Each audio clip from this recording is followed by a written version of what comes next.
Tem tratado de vários aspectos do mundanismo, dos nossos desafios como crentes, como cidadãos de outro mundo, vivendo nesse mundo, como Jesus nos ensinou, que nós estamos no mundo, mas não somos do mundo. E a gente viu alguns aspectos sobre filmes, sobre televisão, sobre internet. Temos visto todos os aspectos de dificuldades que nós podemos sofrer. E hoje vamos falar sobre materialismo. Então vamos orar primeiro, depois a gente vê o que Deus tem a nos dizer. Amém? Oremos. Senhor Deus, nós queremos nesse instante pedir que o Senhor nos ajude a compreender mais uma vez a Tua vontade para as nossas vidas. Sim, Senhor, porque nós cremos que não vale a pena viver esse mundo se nós estivermos sempre fazendo aquilo que é contrário ao Senhor. Nós queremos, ó Deus, entender os Teus caminhos, queremos vivê-los e praticá-los. Nós queremos Te agradar, Senhor, assim como o Senhor foi tão agradável conosco, nos salvando pela Tua graça e por Tua misericórdia. Nós queremos retribuir isso com santidade, com uma vida que Te honre, com uma vida que glorifique ao Senhor, uma vida que mostre ao mundo que vale a pena Te seguir. Por isso nos ajuda nesta noite, para que haja compreensão em nós, mas não só compreensão, mas desejo de fazer, de seguir, de obedecer, conforme o Senhor quer que seja. É assim que nós te oramos, crendo que o Senhor é misericordioso para nos dar entendimento sobre Tua palavra, em nome de Jesus, amém. Eu estava pensando, quando eu fiz a ordem da série Mundanismo, eu baseei os temas em alguns livros que eu li, e aí eu organizei a ordem e chegou a parte que chega ao materialismo, e eu fiquei pensando, poxa, mas falar sobre materialismo na igreja como a nossa, nós não somos ricos, ninguém tem nada aqui sobrando. Por mais que a gente esteja bem de vida, graças a Deus, o bem de vida que eu digo, aquele bem de que a gente pode se alimentar todo dia, a gente tem onde dormir, a gente tem o que vestir, e isso biblicamente é estar bem, Isso é ser próspero. A Bíblia fala de prosperidade, mas a prosperidade para a Bíblia é o coração do homem, o coração do crente em paz com Deus, e tendo o que comer, o que beber e o que vestir. Isso é ser próspero, biblicamente falando. Lá no Salmo 1 diz isso, Bem-aventurado o homem que teme ao Senhor, e em tudo o que ele fizer, ele prosperará. Ou seja, ele vai se dar bem em tudo, porque ele teme ao Senhor, faz as coisas do jeito que o Senhor quer, e aí a sua vida realmente é uma vida abençoada. Ser abençoado não é ter de maneira que sobre, mas é sempre ter. Então sempre ter é uma bênção. E quando eu olho para a igreja, eu penso, poxa, nenhum de nós aqui tem sobrando, tem que possa deixar, que vai se esvair, Nós temos o que nós temos pela medida que temos, a maioria de nós pelo menos assim, a maioria de nós que fazemos parte dessa igreja, inclusive o pastor, tem o que tem na medida que Deus lhe concede. E aí eu fiquei pensando, poxa, será que vale a pena pregar sobre materialismo? E fiquei orando sobre isso, desde a semana passada, antes de preparar o estudo em si. E aí quando eu estava orando, Deus tocou meu coração numa coisa muito importante, que eu não havia percebido, e é sempre bom orar por isso, porque Deus lembra a gente de coisas que a gente não percebe às vezes. É que às vezes a gente pode até não ter sobrando, mas a gente acaba se tornando materialista no que tem, por medo de perder o que tem, torna-se materialista. Não é nem por ter demais, é por ter e achar que tem muito medo de perder aquilo, que se perder aquilo arruinou, acabou a vida. Então a gente acaba se tornando materialista pelo pouco que tem, o que significa que ser materialista não tem nada a ver com ser rico, tem a ver com outras coisas, por exemplo, a Bíblia ela não condena as riquezas, de maneira alguma. A Bíblia condena a idolatria à riqueza. A Bíblia também não condena aquilo que você adquire com honestidade, com trabalho, mas ela repreende todo tipo de mesquinharia. Ou seja, o crente ele ganha para abençoar, ele ganha para abençoar a família, para abençoar amigos, para abençoar necessitados, para abençoar a própria igreja. Ele só recebe para isso, é para isso que ele é abençoado. E a Bíblia também não diz que o dinheiro em si é mau. Em 1 Timóteo capítulo 6, Paulo dando orientação a Timóteo diz assim, que o dinheiro é a raiz de todos os males. Ele não diz que o dinheiro é mau, ele diz que o dinheiro é a raiz de todo mal, ou seja, todo mal pode ser feito de maneira mais potencializada se você tiver dinheiro. Você pode fazer os piores pecados do mundo sem dinheiro, mas você pode potencializá-los com dinheiro. Então é por isso que ele diz, olha, o dinheiro é a raiz de todo mal. Se você não souber controlá-lo, ele também lhe controla e faz de você alguém que pode fazer coisas más que você jamais imaginou. Uma coisa é um homem imaginar trair sua esposa, mas ele não tem nem como sair de casa muitas vezes. Outra coisa é ele ter dinheiro para fazer grandes viagens de negócios, ou sei lá o que for, e ter muito mais possibilidade de trair a esposa. Os irmãos estão entendendo o que eu estou dizendo, né? Uma coisa é o cara ter o desejo de beber, ou de usar determinada droga, e não ter nenhum tostão no bolso para isso. Outra coisa é ele ter esses recursos, e ele vai ter maior facilidade para isso. Então, o dinheiro é a raiz de todos os males. E o materialismo cabe a todo mundo. Rico, pobre, não tem escolha. E o que é o materialismo? É basicamente o foco e a confiança naquilo que a gente pode tocar e naquilo que a gente pode ter. É a pessoa que diz, eu confio no meu dinheiro. Eu confio no dinheiro que está lá no banco. Caso eu precisar, eu sei que eu posso ir lá. E é desejar descontroladamente bens materiais, depender deles e acumulá-los sem precisão. Já viram aquelas pessoas que abrem, eu vejo muito jogador de futebol, né? Quando vão visitar a casa do cara, abre o armário do cara, tem lá 70 tênis. Rapaz, porque o cara tem 70 pares de tênis, né? É um negócio absurdo, né? Ou o guarda-roupa, tem não sei quantas camisas, né? Então, isso é materialismo, é quando você não só deseja, mas por algum motivo de vaidade ou de orgulho, né? O orgulho é um dos piores pecados que existe, né? O orgulho é a raiz de todos os pecados, né? Então, por orgulho, por vaidade, por ter, se acumula tanto. E quando se olha para o guarda-roupa, por exemplo, quando tem um bazar na igreja para a gente ofertar as roupas, o que se faz para escolher? Escolhe-se as piores, as que têm algum defeito, né? Nunca é aquilo, eu tenho demais, vou escolher aqui umas legais aqui, que é para dar um dinheirinho legal lá. Não, vamos escolher as que eu não uso, mas não é porque eu não uso, é porque tem defeito, não é nem porque eu... Então o materialismo, ele pode ser observado, né, em todo tipo de pessoa, como eu falei. É lógico que com maior facilidade em umas e com maior dificuldade em outras, né? Não é sempre que a gente vai ver de cara que uma pessoa é materialista, mas a questão é que ele está, como eu falei, para ricos e para pobres. E o que alimenta o materialismo? É a cobiça. Cobiçar é desejar demais as coisas ou desejar coisas demais. Dá para entender? É desejar demais as coisas ou desejar coisas demais. Isso é cobiça. Você só dorme numa cama, você só precisa de uma. Você só calça um par de sapatos, né? Eu particularmente tenho, deixa eu ver, tenho 3. Tenho um social de todo domingo, tenho esse tênis aqui e tenho de jogar futebol. Não precisa de mais do que isso, né? Aí quando estraga um, aí vai e compra outro. Então cobiça é substituir o prazer que a gente tem em Deus por alegria de ter as coisas. Já viram pessoas que fazem isso? Elas estão meio deprimidas, aí vão fazer o quê? Vão fazer compra. Não é? Tem gente que tem até problema com compras por isso, né? Porque toda vez que se sente angustiada, compra. E aí se tiver cartão de crédito já era, né? Porque cartão de crédito é aquela coisa, você não vê o que está gastando. Esse é o grande problema do cartão de crédito.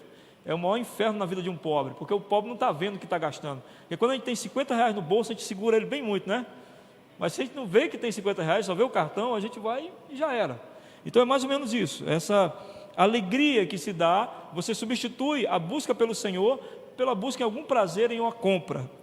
E o materialismo é o que acontece quando a cobiça tem dinheiro para gastar. Quando a cobiça não tem dinheiro, beleza. O pecado fica só na cobiça, na inveja. Mas quando a cobiça tem dinheiro para gastar, aí ela se materializa em materialismo. Veja o que diz Efésios capítulo 5, verso 5. Efésios 5, verso 5. E essa passagem é muito séria. Que ela diz assim, porque vocês podem estar certos disto: nenhum imoral, nem impuro, nem ganancioso que é idólatra. Na Bíblia, irmãos, ganância é idolatria. E o que é ganância? É você ter sem necessitar, só pelo prazer de ter. Você não precisa. Você excede o que tem, só pelo prazer de dizer que tem. Então isso, biblicamente falando, é idolatria. E olha o que diz o texto finalizando o verso. Ele diz que nenhum imoral, nem impuro, nem ganancioso, que é idólatra, tem herança no reino de Cristo e de Deus. Tal pessoa não tem Cristo, não é convertida. Se nós somos convertidos, uma das primeiras coisas que vai acontecer na ação de Cristo em nossas vidas é que nós deixaremos de ser gananciosos. Se permanecemos em ganância, Cristo não está em nós, porque é bem claro quando o texto diz para nós que os imorais, que os impuros e os gananciosos, que são idólatras, não têm herança no reino de Cristo, não têm herança no reino de Deus. Não há conversão no coração que não é ganancioso. O que nos faz pensar agora, todos nós aqui, imediatamente em orar e dizer: Senhor, se há ganância em meu coração, é ali que Cristo não está reinando. Aquela área de minha vida, eu não deixei Cristo assumir o controle, eu ainda estou no controle dela, e por isso ainda há ganância em meu coração, por isso ainda há temor em mim, e eu idolatro algumas coisas que eu tenho, idolatro de maneira doentia algumas coisas que me são dadas. O pastor Carlos Queiroz contava uma história muito interessante, uma das melhores histórias que ele já contou para mim, e acho que ele já contou em pregação também. Ele, a muitas penas, comprou um carro. Naquela época era bem difícil você ter um carro, né?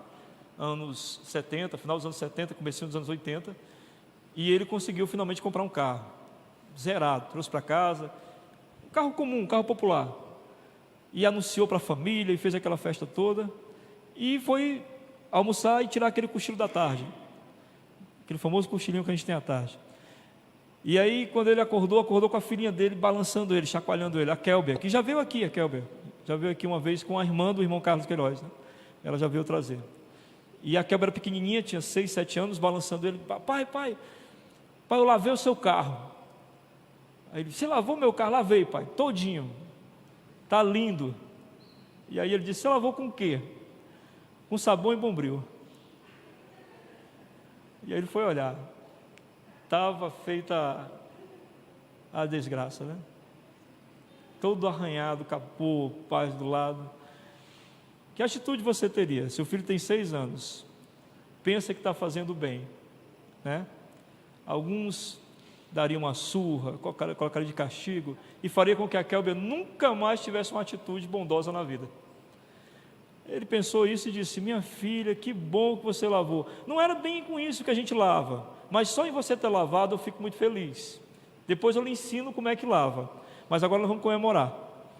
Mulher, faz uma tapioca aí bem gostosa que nós vamos comemorar que a Kelber lavou meu carro.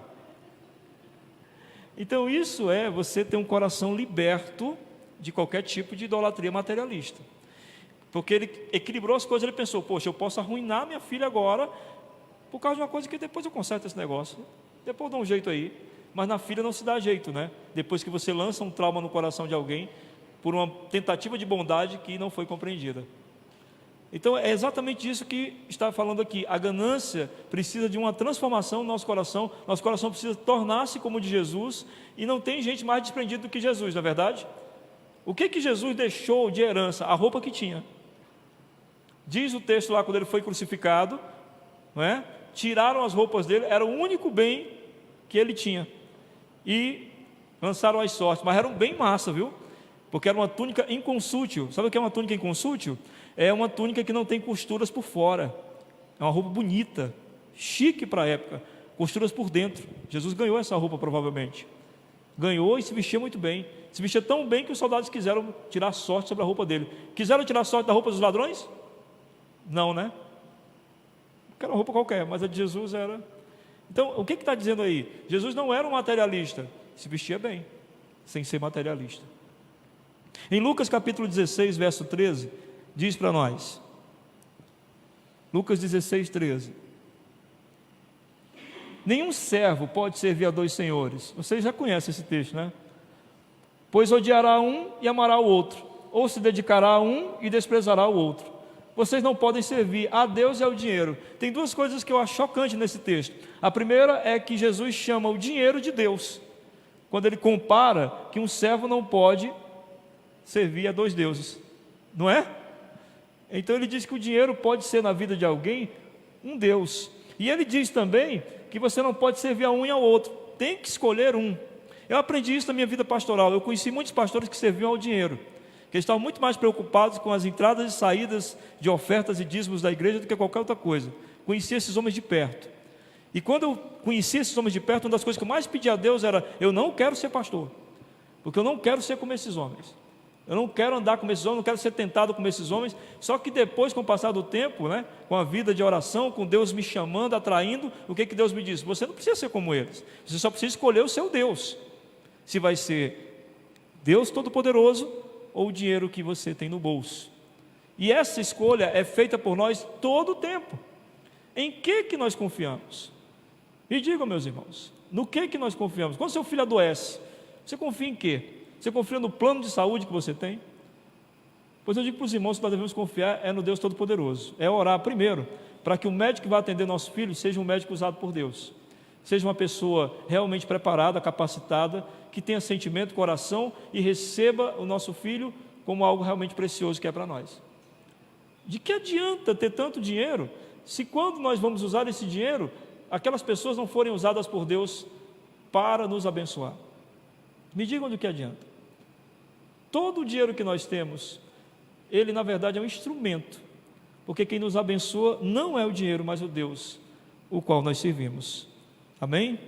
E agora a gente vai ler um texto mais longo, que é Lucas 12, do 13 ao 21, que é o texto que daqui a pouco a gente esmiuça com mais calma. Lucas 12, verso 13. Jesus estava falando à multidão, e aí chegou um rapaz da multidão dizendo o seguinte: alguém da multidão lhe disse: mestre, diz a meu irmão que divida a herança comigo. Respondeu Jesus: homem, quem me designou juiz ou árbitro entre vocês? Então lhes disse: cuidado, fiquem de sobreaviso contra todo tipo de ganância. A vida de um homem não consiste na quantidade dos seus bens. Amém? Então lhes contou esta parábola: a terra de certo homem rico produziu muito bem. Ele pensou consigo mesmo: o que vou fazer? Não tenho onde armazenar minha colheita. Então disse: já sei o que vou fazer. Vou derrubar os meus celeiros e construir outros maiores, e ali guardarei toda a minha safra e todos os meus bens. E direi a mim mesmo: você tem grande quantidade de bens armazenados para muitos anos. Descanse, coma, beba e alegre-se. Contudo, Deus lhes disse: insensato, esta mesma noite a sua vida lhe será exigida. Então quem ficará com o que você preparou? Verso 21. Leiam, por favor.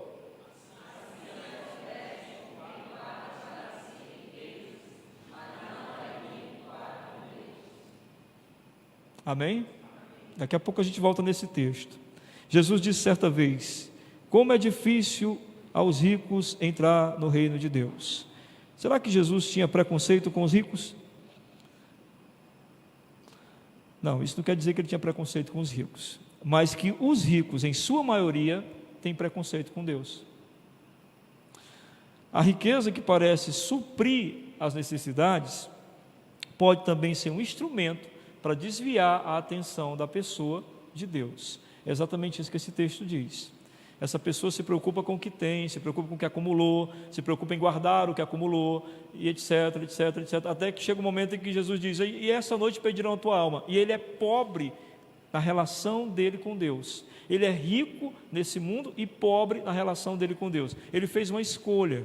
A escolha que ele faz é: eu vou viver somente por essas coisas materiais, esquecendo-me plenamente das coisas de Deus. Eu me lembro que há muitos anos atrás, quando eu estava pastoreando lá em Itabapoá, e tinha um pastel muito gostoso lá, acho que o Edson lembra, aquele pastelzinho que ficava perto da igreja católica, Edson, não sei se você lembra, era muito bom, todo mundo parava lá, e eu uma vez fui lá, e conversando com um rapaz que era o dono, eu convidei ele para ir para a igreja, né?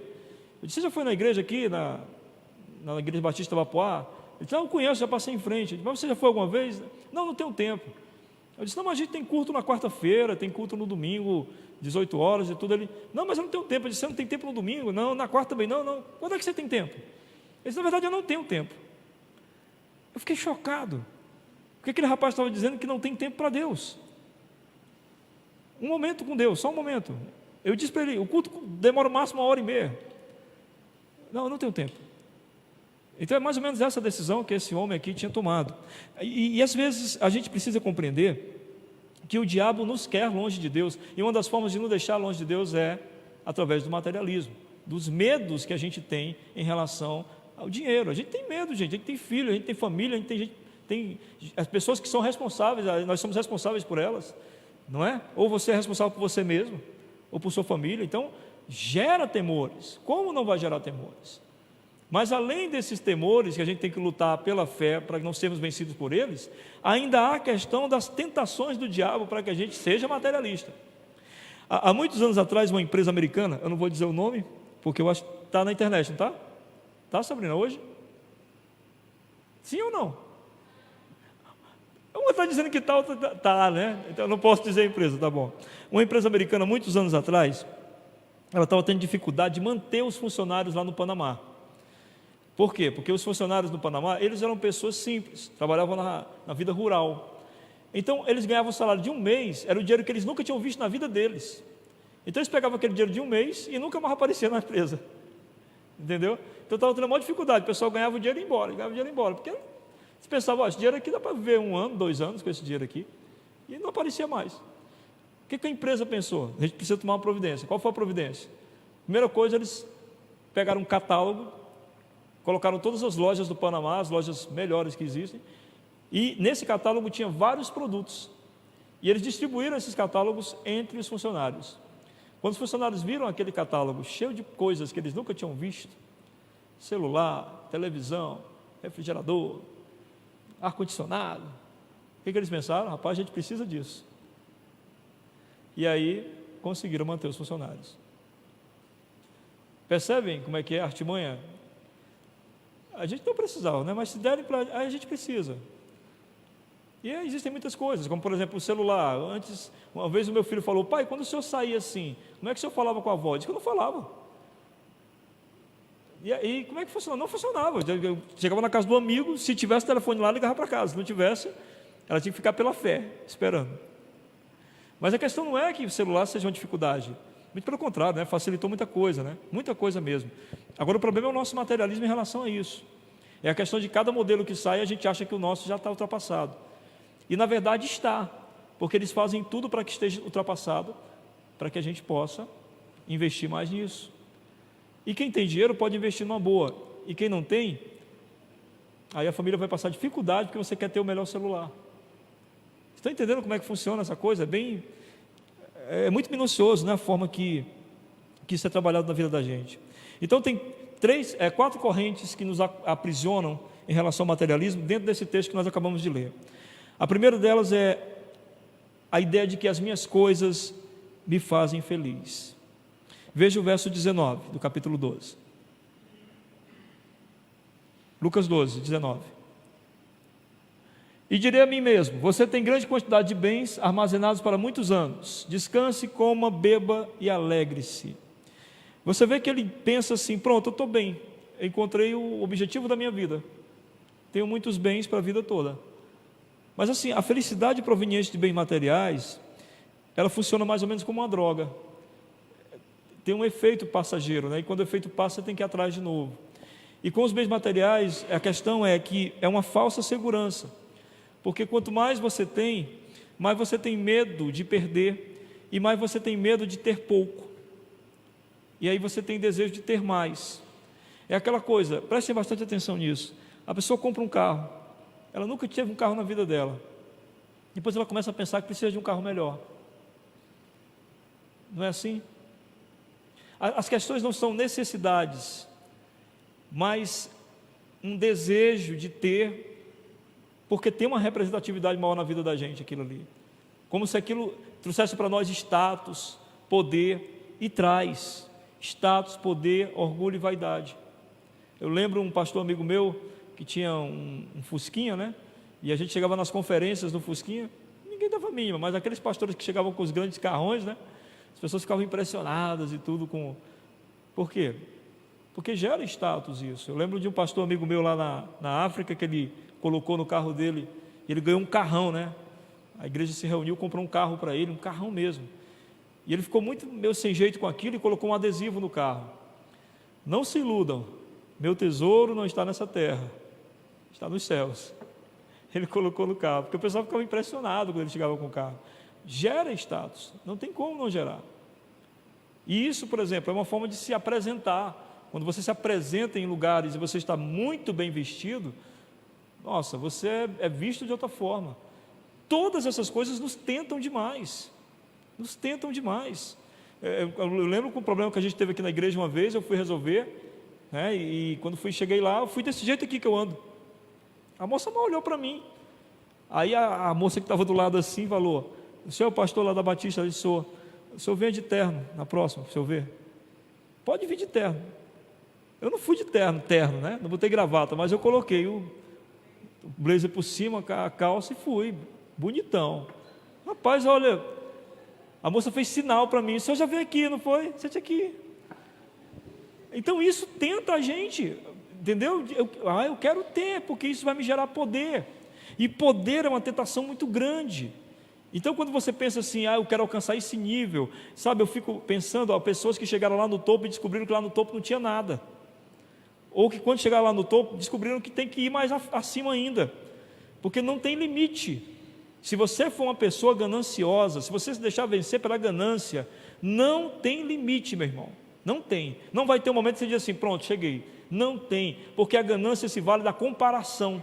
Você estará sempre se comparando com os outros. Sempre se comparando com os outros. Isso equivale em todos os aspectos da sua vida. Quando eu vou para a reunião de pastores, a pergunta que todo pastor faz ao outro é: quantos membros tem na sua igreja? Eu digo sempre para a Adilera: não me diga. Não quero saber. Porque vai gerar vaidade e orgulho. Porque eu vou chegar para o pobrezinho do pastor lá que tem 80 membros e dizer: a minha tem 300 e não sei quanto. E isso vai gerar vaidade e orgulho. A gente precisa fugir de tudo que gera vaidade e orgulho, e uma das coisas é a ganância. Se a gente for ganancioso, a gente não vai alcançar um limite. E veja outra coisa interessante do verso 19 ainda. Coloque aí para nós, por favor. Direi a mim mesmo. É ele dizendo para ele mesmo: você tem grande quantidade de bens armazenados para muitos anos. Aí ele diz para ele mesmo: descanse, coma, beba e alegre-se. É o ego sendo saciado. A segunda corrente é que as minhas coisas me tornam melhor. Há pessoas que pensam isso, que a gente se torna melhor pelo que tem. E por isso que ele diz isso, né? Descanse, coma, beba, alegre, você vai ficar muito feliz com isso, porque você é o que você tem. E a gente quer ouvir o seguinte: que pessoa incrível você é, que você tem isso.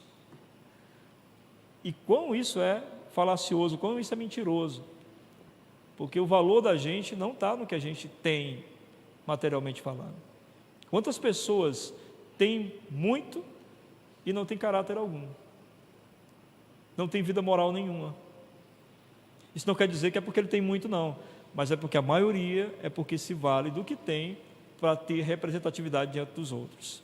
Para a gente ter representatividade diante dos outros, a gente precisa ter boa índole, bom caráter, a gente precisa tratar os outros com dignidade, com respeito, que foi o que Jesus nos ensinou. É isso que vai nos fazer ser bem-quisto. Se não, as pessoas nos olham bem pelo que nós temos. Quando você não tiver nada, você não vale nada. Enquanto você tiver, ali está o seu valor. Quando você não tiver, você não vale nada. Mas se você vale-se mais do que você é, da sua integridade moral, do respeito que você tem pelo próximo, da bondade que o Senhor Jesus colocou no seu coração, que você expressa pelo próximo, não importa se você tem ou não tem, não importa se você perca o que tem, você sempre terá diante das pessoas o mesmo olhar.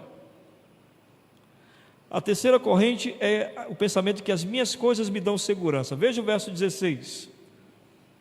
Achar que as coisas nos dão segurança. Verso 16. Então lhes contou esta parábola: a terra de certo homem rico produziu muito bem. Veja bem, a terra do homem lá produziu muito bem. Quando a terra produz muito bem, isso já gera um desejo de investir nisso. Estou me dando bem, vou investir nisso. Veja o verso 18. Então ele disse: já sei o que vou fazer. Vou derrubar meus celeiros, construir outros maiores, e ali guardarei toda a minha safra e todos os meus bens. Ou seja, as minhas coisas me dão segurança. Ou seja, quando tudo está dando certo, o que se pensa? Olha, se está tudo dando certo, eu tenho que investir mais nisso, porque está tudo dando certo.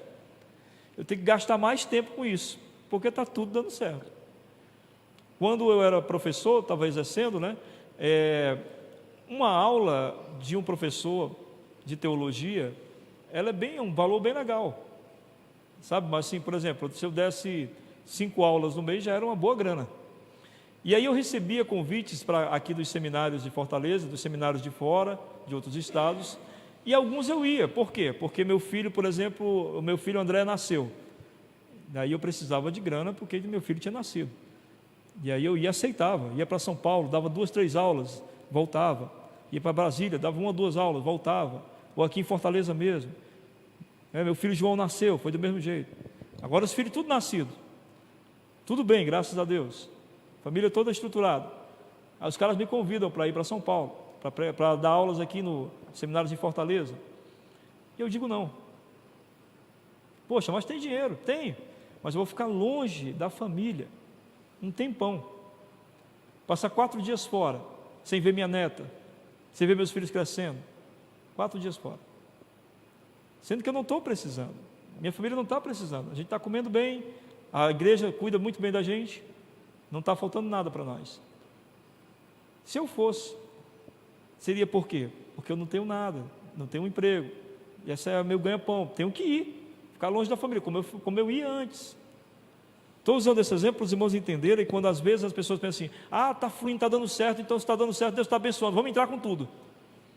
De repente não tem mais vida familiar, de repente não tem mais vida na igreja, de repente não tem mais comunhão com os amigos, não é? Porque achou que estava tudo dando muito certo e aí tinha que investir. Vocês lembram como o cara aqui se deu mal? Porque ele investiu esquecendo-se de Deus. Então, a quarta e última corrente é: as minhas coisas não me tornam rico. A riqueza para nós, crentes, é diferente. No livro Moby Dick, do Herman Melville, tem o capitão Ahab, ele persegue a baleia, Moby Dick, o livro inteiro. Tem um filme também, se vocês quiserem procurar. Só que eu vou dar spoiler, vou falar o final. No final, ele finalmente consegue acertar a baleia com um arpão. Ele acerta a baleia e ele fica numa alegria. Imagina só, ele passou a vida inteira quase em busca dessa baleia. E agora finalmente ele consegue acertar o arpão nela. Só que quando ele acerta o arpão, você sabe que o arpão tem uma corda, nele, que é para o arpão acertar e você poder. Quando ele acerta o arpão e a corda começa a girar, ele percebe que a corda enroscou na perna dele. E junto com o arpão, ele foi, junto com a baleia, para as profundezas do oceano. E morreu junto com ela. É mais ou menos isso que algumas pessoas vão descobrir um dia. Que elas perseguiram tanto dinheiro, mas tanto, que afundaram com ele. Que elas foram tão materialistas, mas tão materialistas, que afundaram com isso. E é por isso que o nosso Senhor Jesus Cristo nos diz, em Lucas capítulo 12, aí dentro desse contexto que a gente estava lendo, tá? Lucas 12, verso 31. Veja o que ele diz. É prosseguindo essa parábola que nós estávamos lendo. Verso 31. Busquem, pois, o reino de Deus, e essas coisas lhes serão acrescentadas. Pode continuar. Não tenham medo. Amém? O que eu falei para vocês que a gente tem todo o tempo? Medo. Medo de não ter, medo de perder, medo de faltar. Não é isso? Que tanto mexe com o coração da gente. Aí Jesus vai e diz: não tenham medo, pequeno rebanho, pois foi do agrado do Pai dar-lhes o reino. Verso 33. Vendam o que têm, deem esmolas, façam para vocês bolsas que não se gastem com o tempo, um tesouro nos céus que não se acabe, onde ladrão algum chega perto e nenhuma traça destrói. Verso 34. Pois onde estiver o seu tesouro, ali estará também o seu coração. Amém? É no que você confia, é ali que estará também o seu coração. No 2 Coríntios capítulo 8, verso 9.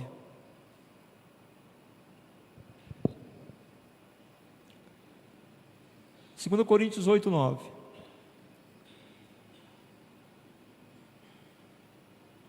Pois vocês conhecem a graça do nosso Senhor Jesus Cristo, que sendo rico se fez pobre por amor de vocês, para que por meio de sua pobreza vocês se tornassem ricos.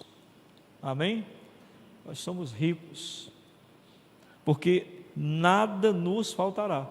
O Senhor é o nosso pastor, de nada teremos falta.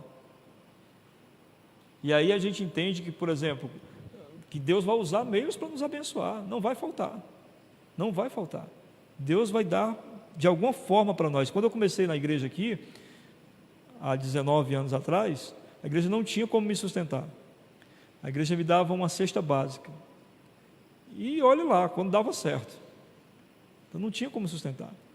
Então o que acontecia às vezes? Às vezes nós estávamos em casa, e eu ia para o trabalho, quando voltava, a Marlene dizia, veio uma irmã aqui e deixou essa cesta para nós.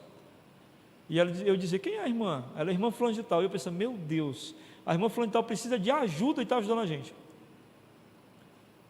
Mas a gente aceitava por quê? Porque nós acreditávamos que não era a irmã fulana de tal que estava nos dando, era o Senhor. O servo de Deus precisa ter humildade e reconhecer que Deus pode dar a ele, não vai faltar, mas Deus pode dar sim. Ele não pode ser orgulhoso e dizer, não quero, porque todas as coisas provêm do Senhor. Amém? Então, como é que a gente se liberta do materialismo? Vou dar algumas dicas para vocês e a gente aí encerra. Primeira coisa, você tem que ser grato, expressar gratidão. Gratidão, ela nos faz reconhecer que a gente já tem o que tem que ter. E só vai em busca de mais se Deus assim conceder. Se Deus lhe der a oportunidade de ter mais, tenha, meu irmão. Não fique com medo não, tenha.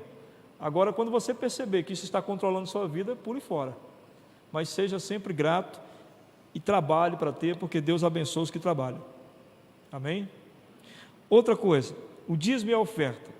Dízimo e oferta são meios de desprendimento e gratidão. Dízimo e oferta não é para sustentar apenas isso aqui não, gente. Não é para a gente ter o ar-condicionado, cadeiras no templo, um pastor para pregar, ensinar, não. Dízimo e oferta é uma forma que Deus criou para desprendimento e gratidão. Gratidão pelo quê? Porque nós, no dízimo e na oferta, reconhecemos que tudo pertence ao Senhor, não é nosso. Isso é questão de gratidão. E a questão do desprendimento, de eu me desprender de algo que não vai ser investido diretamente em mim, mas vai ser investido em alguma coisa no reino. Então isso prova que eu confio mais em Deus do que no meu dinheiro.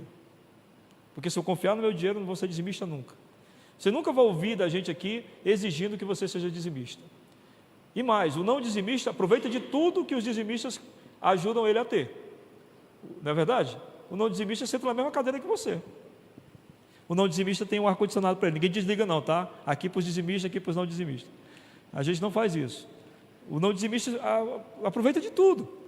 Porque a questão é entre ele e Deus, não tem nada a ver com a gente. Amém? Mas o sentido de desprendimento e gratidão pode libertar de todo tipo de materialismo, nesse sentido. E aí, além do dízimo, você também deve ser uma pessoa que tem a mão aberta, porque a mesquinharia é pecado. Uma mão disposta a abençoar os outros, a ajudar os outros, uma mão disposta a ceder algo para os outros. Às vezes você sai aqui num domingo e você tem uma grana para gastar com a pizza, talvez R$15, sei lá quanto é que é, e às vezes alguém pede um dinheiro, poxa, estou passando dificuldade e tudo, irmão, vou orar por você, entendeu? Mas você gasta R$30, R$40 numa saída do culto no domingo. Às vezes quer muito ver um filme, vai lá ver o filme, gasta R$12, R$15, R$20, e alguém está do teu lado precisando de R$20 para uma coisa muito mais importante, como por exemplo, comer, sobreviver. Então é preciso não só, além de ser ofertante dizimista, ser uma pessoa também plenamente desprendida. Amém? Que nós possamos assim nos libertar de todo tipo de materialismo e voltarmos completamente nossas vidas para a glória de Deus. Vamos orar? Após a minha oração, você fala com Deus sobre o que você ouviu nessa noite. Senhor, muito obrigado por essa noite, bendito seja o teu nome. Que o amor de Deus, a comunhão do seu Santo Espírito e a graça do nosso Senhor Jesus Cristo esteja derramada sobre todo o povo de Deus, agora e para todo sempre. Amém.